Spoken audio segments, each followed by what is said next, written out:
নমস্কার, সকলকে শুভেচ্ছা জানিয়ে আমি একটি বিষয় দৃষ্টি আকর্ষণ করছি। বর্তমান নির্বাচন কমিশনের এই এসআইয়ের প্রেক্ষাপটে আপনারা দেখেছেন টিভি মিডিয়া এবং বিভিন্ন ইউটিউবার এবং সংবাদ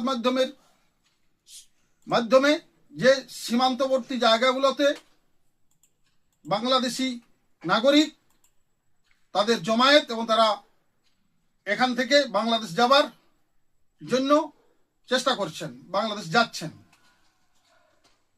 আমি এই প্রেক্ষাপটে একটা কথা বলতে চাইছি। আমার এই কথা যদি সামাজিক মাধ্যমে বাংলাদেশ বা পাকিস্তানের কেউ শুনে থাকেন, তাদের কাছে আমার আবেদন এবং অনুরোধ, ধর্মের ভিত্তিতে দুটো দেশ তৈরি করা হয়েছিল, ভারত এবং পাকিস্তান। মোহাম্মদ আলী জিন্না, জওহরলাল নেহরু, মহাত্মা গান্ধী এবং ইংরেজদের মাধ্যমে যে দুটো দেশকে ধর্মীয় মাধ্যমে দ্বিধা বিভক্ত করা হয়েছিল, পাকিস্তান নামে একটি রাষ্ট্রের সৃষ্টি করা হয়েছিল। আজ সে পাকিস্তান যে ব্যর্থ রাষ্ট্র, এটা প্রমাণিত।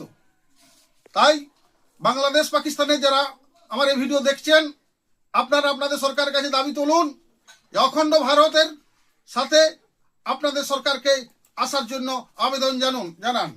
আমরা দেখছি প্রতিনিয়ত মানুষের একটা স্রোত, তারা এসেছিলেন কাজের সূত্রে। অর্থাৎ বাংলাদেশ বা পাকিস্তান যে রাষ্ট্র ব্যর্থ রাষ্ট্র প্রমাণিত হয়েছে, যারা ধর্মীয় জিগির তুলে দেশটাকে ভাগ করেছিলেন, আজ তাদের ভাবার সময় এসেছে।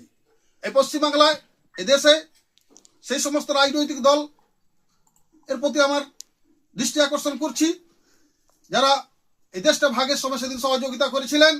সেই কংগ্রেস থেকে উদ্ভূত তৃণমূল বর্তমানে রাজ্যে ক্ষমতাসীন। আপনারা ভাবুন যে ধর্মের ভিত্তিতে রাজনীতির যে পরিণতি সাধারণ মানুষকে কোন অবস্থায় নিয়ে যায়, সেটা আমাদের দেশ যে ভাগ হয়েছিল তার প্রমাণ।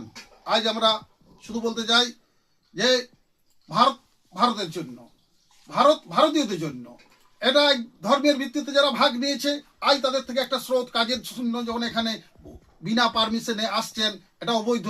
তাই অবৈধ নাগরিক, বাংলাদেশি নাগরিক, এই রোহিঙ্গা নাগরিকদের চিহ্নিত করার জন্য আমি আমার সাধারণ মানুষের কাছে, হিন্দু মুসলমান প্রত্যেকটা রাজনৈতিক দলের কাছে আমি আবেদন এবং অনুরোধ রাখছি, আসুন আপনারা ঐক্যবদ্ধভাবে এসআইআর এর যে সহযোগিতা নির্বাচন কমিশন করছেন, প্রত্যেকে তাদের পাশে থাকে।